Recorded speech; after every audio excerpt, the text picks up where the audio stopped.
The snowstorm came suddenly, turning a cold winter afternoon into a dangerous white storm in less than an hour. Nora Silver Mist barely made it back to her small house before she couldn't see anything, and the wind became strong enough to push her down. Now she sat by her fireplace, listening to the storm outside and hoping her small home would stay standing. She had been living in this cabin for 8 months, ever since Marcus Ironwood rejected her in front of the entire Winterfang pack. The rejection itself was heartbreaking, but what happened after was even worse. The pity, the whispers, the constant reminders that she wasn't good enough for an alpha who was going to become pack leader. So Nora left. She packed her few things, walked out of Packland, and kept walking until she found this old cabin deep in the wild forest. It was small and cold and barely good enough to survive in, but it was hers.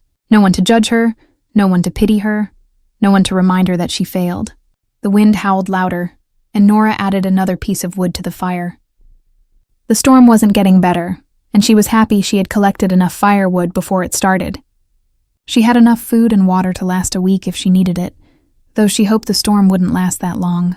A sound outside made her stop moving. Not wind, not the normal sounds of a storm, but something different. A scratching at her door, weak and desperate. Nora's first thought was to ignore it.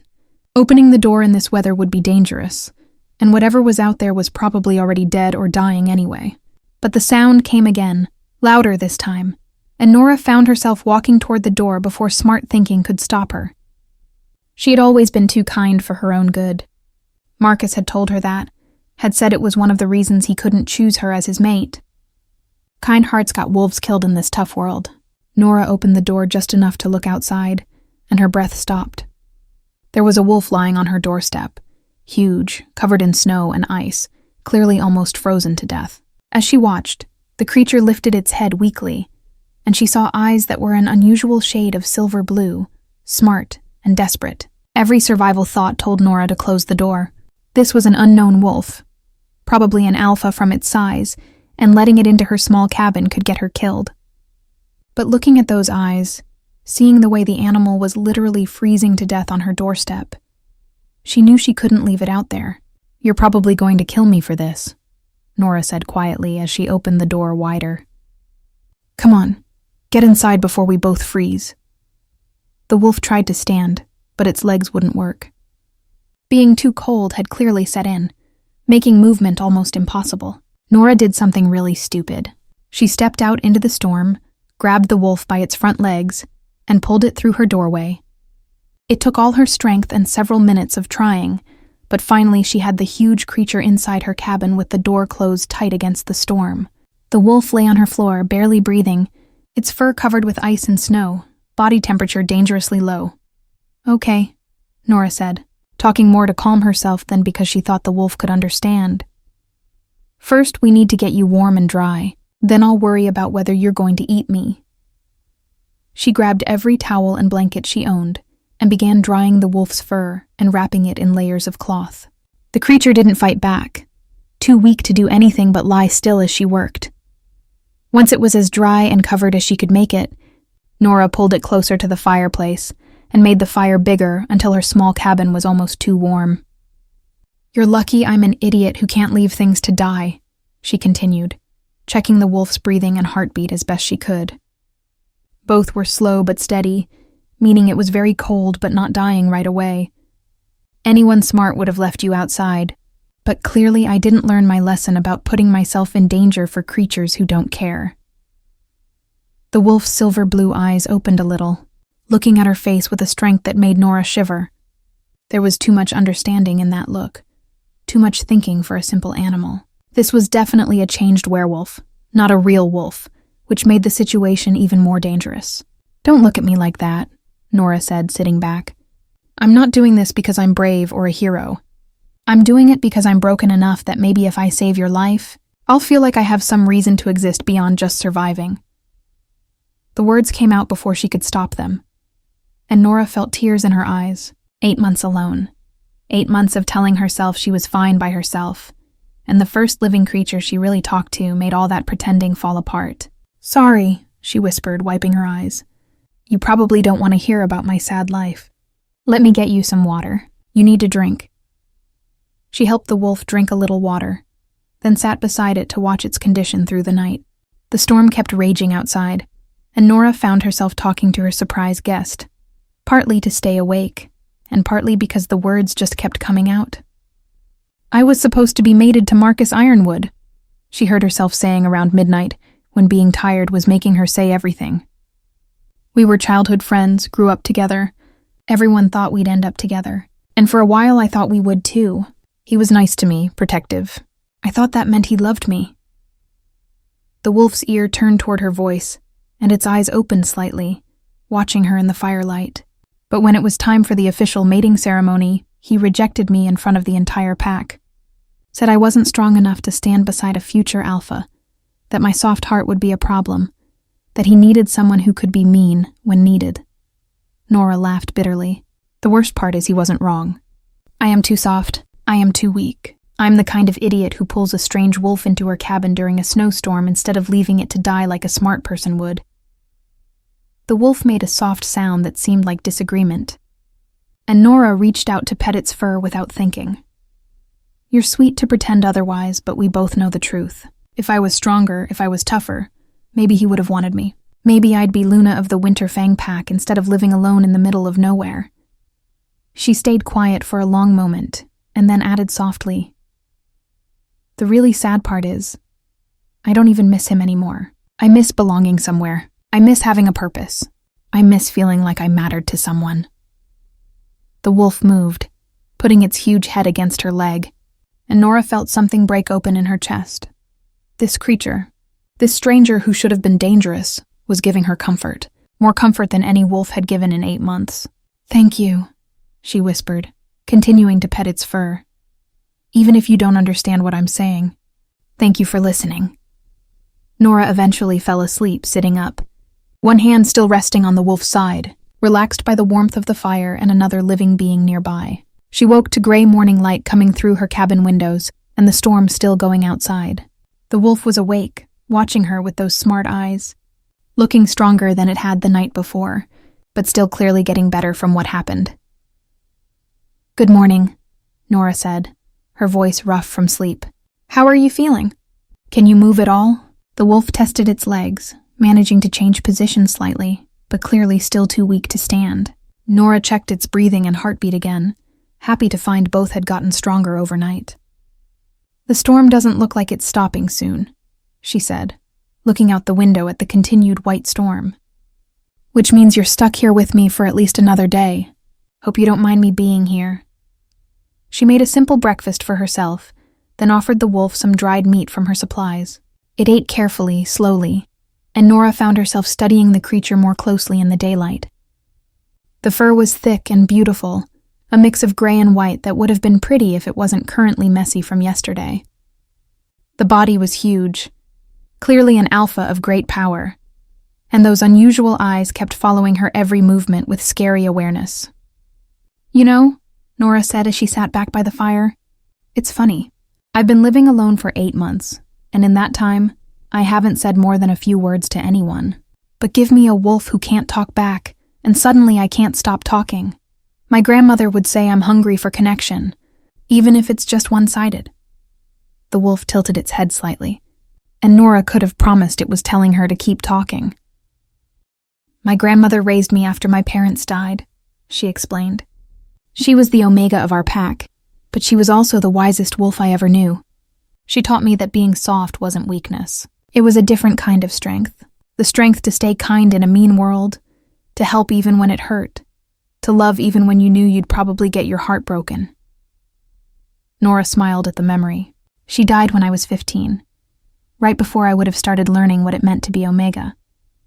I think that's part of why I've always felt lost. I never got to finish learning from her, never got to fully understand what she was trying to teach me, and now I'm alone, and I don't know if I'm honoring her lessons or proving that she was wrong about me. The day went by slowly with the storm showing no signs of stopping. Nora found herself talking to the wolf constantly, sharing stories and thoughts and fears she had never said to anyone. There was something freeing about it, knowing the wolf couldn't judge her, couldn't reject her, couldn't tell her she wasn't good enough. "Can I tell you something really sad?" She asked around lunchtime. Sometimes I'm glad Marcus rejected me. Not because of the pain or embarrassment, but because it gave me a reason to leave. I never fit in with the Winterfang pack. I was always too gentle, too emotional, too focused on helping rather than competing. If he had chosen me, I would have spent my whole life trying to be someone I'm not. At least now I can be myself, even if it's alone. The wolf made a sound that was almost like agreement, and Nora laughed. You're a good listener, you know that? Better than most wolves I've met. As evening came and they settled in for their second night together, Nora realized she was going to miss this creature when the storm ended and it left. For 2 days, she had felt less alone than she had in months. The wolf's presence, its attention, its strange way of seeming to understand her. It filled an empty space she hadn't fully known existed. I hope when you leave, you find your pack, she said quietly, her hand resting on the wolf's side as they both looked into the fire. I hope you have people who love you and value you. I hope you're not alone like I am. The wolf moved, pressing closer against her, and Nora felt tears slide down her face. I'm going to miss you. Isn't that crazy? I've known you for a day and a half, and I'm already sad about when you leave. But you've been better company than most wolves I've known my entire life. That night, as the temperature dropped even more and the storm raged harder, Nora found herself curled up against the wolf's warm body. It was probably dangerous, definitely foolish, but otherwise she would freeze, and the wolf didn't seem to mind. In fact, it curled protectively around her, sharing its warmth and creating a safe space against the terrible cold. Thank you, Nora whispered into the darkness, for not hurting me, for keeping me warm, for letting me be myself without judgment. It's more than I expected from life right now. The third day started clear and bright, the storm finally having stopped during the night. Nora woke to find herself still curled against the wolf, which was now watching the door with alert attention. It was clearly much stronger, better enough that it would probably be leaving soon. The storm's over, Nora said, even though it was obvious. You can go home now, back to your pack, wherever that is. The wolf turned its head to look at her, and there was something almost sad in its look. Then it stood, a bit shakily, but managing, and moved toward the door. Nora felt her throat tighten, but made herself stand and open the door. The snow outside was deep, but the sky was clear, and in the distance, she could see the forest standing dark against the bright white ground. Go on, she said, trying to keep her voice steady. Go home. Be safe. The wolf stopped in the doorway, turning back to look at her one more time. For a long moment, they just looked at each other, and Nora could have promised she saw understanding and thankfulness in those silver blue eyes. Then the creature stepped outside and began moving through the deep snow, heading into the forest. Nora watched until it disappeared from view, then closed the door and tried not to cry at how empty her cabin suddenly felt. She spent the rest of the day trying to go back to her normal routine. But everything felt wrong. The quiet that had been peaceful before was now heavy. The being alone that had been freedom now felt like a prison. 3 days with a companion, even one that couldn't talk, had reminded her of everything she was missing. This is sad, Nora told herself firmly as evening came. It was just a wolf, a stranger you helped during a storm. You need to get over this. But that night, as she tried to sleep, she found herself missing the warmth of another body beside her, the comfort of feeling less alone, even for a short time.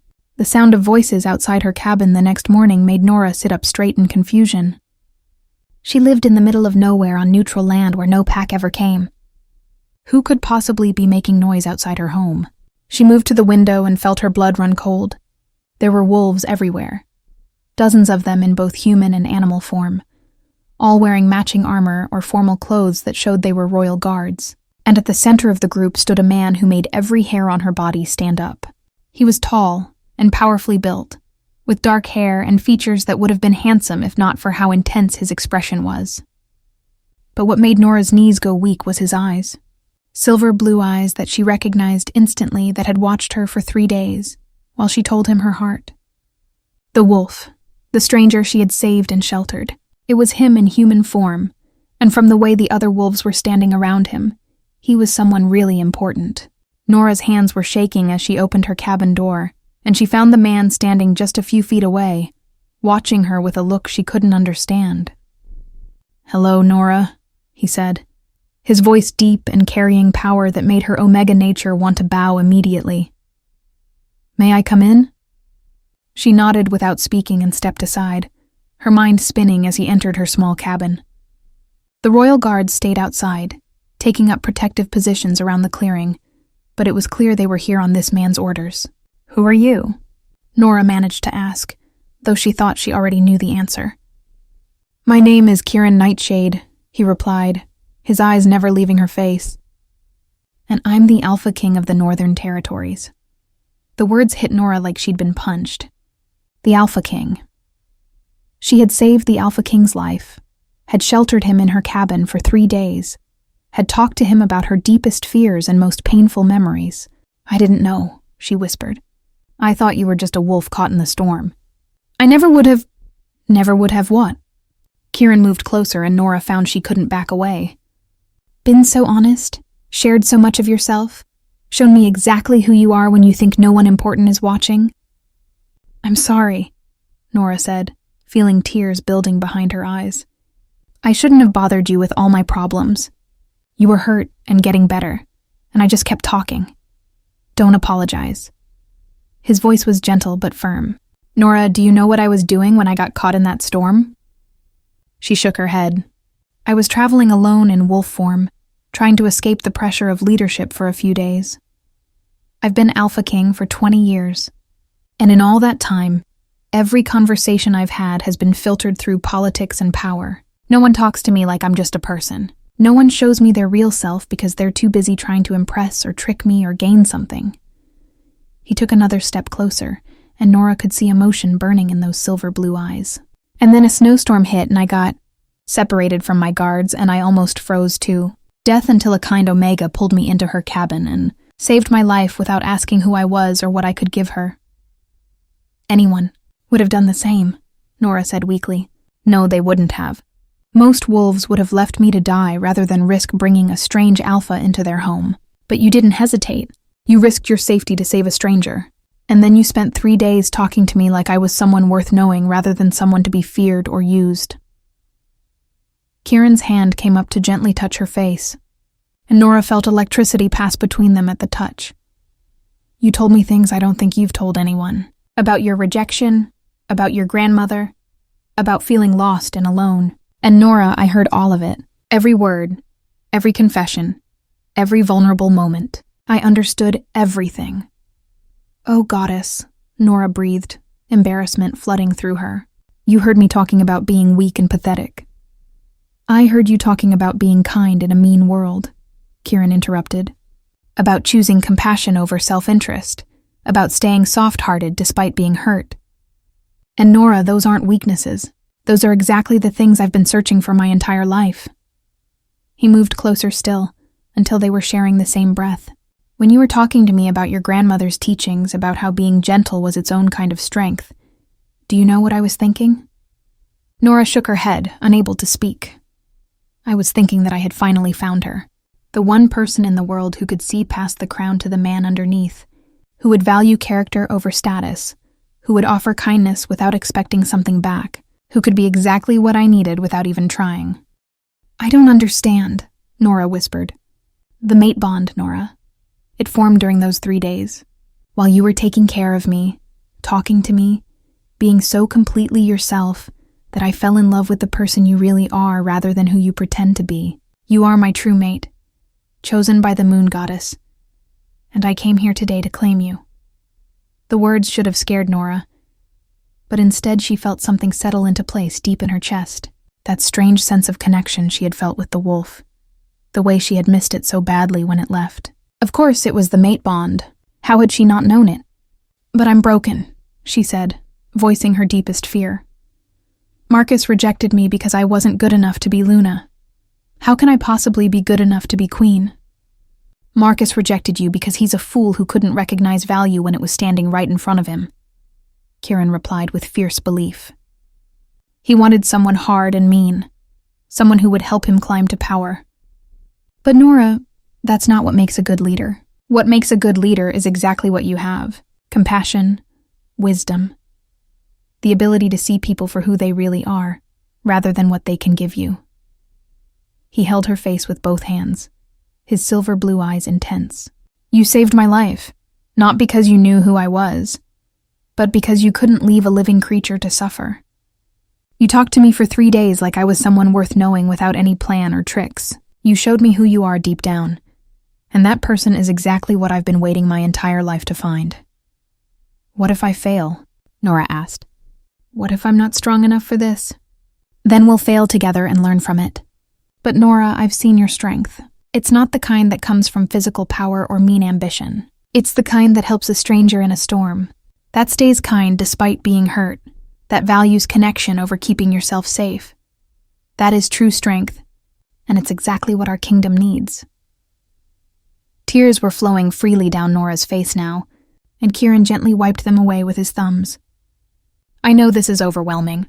I know I'm asking a lot, but Nora, I need you to understand something. I didn't come here with an army to scare or force you. I came with guards because I'm the Alpha King and it's the rule. But the choice is completely yours. If you tell me to leave, I will.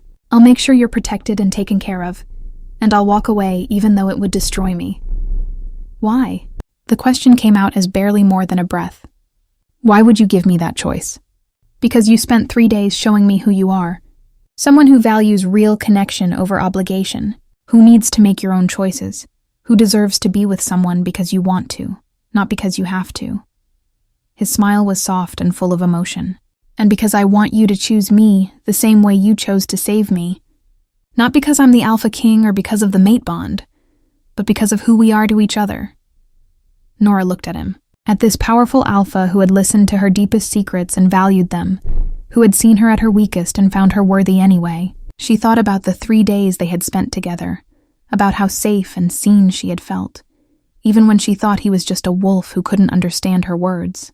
I missed you, she admitted quietly. When you left yesterday, I felt so empty. Like I had lost something I hadn't even known I needed. I know. I felt it too. Kieran's voice was rough with emotion. That's the mate bond calling us back together. But Nora, I need to hear you say it. I need to know that you're choosing this. Choosing me because you want to. Nora took a deep breath, feeling something like courage building in her chest. I choose you. Not because you're the Alpha King, though that's scary and overwhelming, but because you listened to me for 3 days and didn't judge me. Because you made me feel less alone than I've felt in months. Because when I look at you, I see someone who might actually understand who I am. The smile that spread across Kieran's face was bright enough to light up the dark cabin. Thank you, he breathed, pulling her into his arms. Thank you for being brave enough to choose me. When he kissed her, the mate bond flared between them so strongly that Nora gasped. This was nothing like what she had felt with Marcus. That had been nice, but shallow. This was fire and lightning and coming alive in ways she had never imagined possible. When they finally pulled apart, both glowing with the bond's energy, Kieran rested his forehead against hers. You need to know something. When I was lying in my wolf form, listening to you talk about feeling worthless and broken, it took everything I had not to shift right then and tell you how wrong you were. You are not broken, Nora. You are extraordinary, and I'm going to spend the rest of my life proving it to you. I'm still scared, Nora admitted. Good. Being scared means you're being brave, and you won't be doing this alone. I'll be beside you every step of the way, and so will everyone who serves our kingdom. You're not an outsider anymore, Nora. You're home. The word home made Nora's throat tight with emotion. She had spent 8 months telling herself that her cabin was home, that being alone was freedom. But looking at Kieran, feeling the mate bond warm and constant between them, she understood that home wasn't a place. It was a person, a connection, a sense of belonging that had nothing to do with location. What happens now? She asked. Now I introduce you to my guards, and we begin the journey to the royal territory. It will take about a week, which will give you time to adjust and ask questions. And Nora, he smiled, I should probably tell you that for 3 days I've been dying to have an actual conversation with you. The things you told me, the stories you shared. I want to hear more. I want to know everything about you, not just what you confessed to a wolf you thought couldn't understand. You're never going to let me forget that, are you? Nora said, feeling her cheeks heat with embarrassment. Never, Kieran confirmed with a grin. But only because every word you said showed me exactly why you're perfect for me. Your vulnerability, your honesty, your beautiful heart, those are the things that made me fall in love with you. As they stepped outside together to face the assembled guards, Nora felt something she hadn't experienced in 8 months. Hope. The rejected Omega, who had sheltered a freezing wolf, had found her true mate, and in doing so, had discovered that being soft-hearted wasn't weakness at all. It was the greatest strength she possessed. The guards looked surprised to see their king come out of the small cabin, holding hands with an unknown Omega, but they quickly hid their expressions and dropped into respectful bows. Kieran spoke to them with the authority of a born leader, explaining that Nora was his mate and future queen, and that anyone who questioned her worth would answer to him personally. As they prepared to leave, Nora looked back at her small cabin one last time. It had been her refuge, her prison, her home for 8 months, but she was ready to leave it behind now, ready to step into a future she had never dared to imagine. Any regrets? Kieran asked softly. None, Nora replied honestly. That storm, finding you, those 3 days, it led me exactly where I needed to be. The moon goddess works in mysterious ways, Kieran agreed. Sometimes the most important moments of our lives happen when we're just trying to help, without thinking about what might happen or what we'll get. As they walked away from the cabin together, surrounded by royal guards but focused only on each other, Nora thought about how much her life had changed in less than a week. From alone and rejected to mated and valued, all because she had been kind enough to drag a freezing wolf into her cabin during a snowstorm. She had sheltered a stranger and found her destiny. She had talked to a wolf and discovered her mate. She had been herself completely and vulnerably, and been chosen because of it rather than despite it. The rejected Omega, who everyone said was too soft, had become the most valuable person in the kingdom. And it all started because she couldn't leave a living creature to freeze, even when common sense said she should. Sometimes the bravest thing you can do is stay kind in a mean world. Sometimes weakness is actually strength. And sometimes the most powerful connections form when you're just being yourself, thinking no one important is watching. But the Alpha King was watching and he saw everything.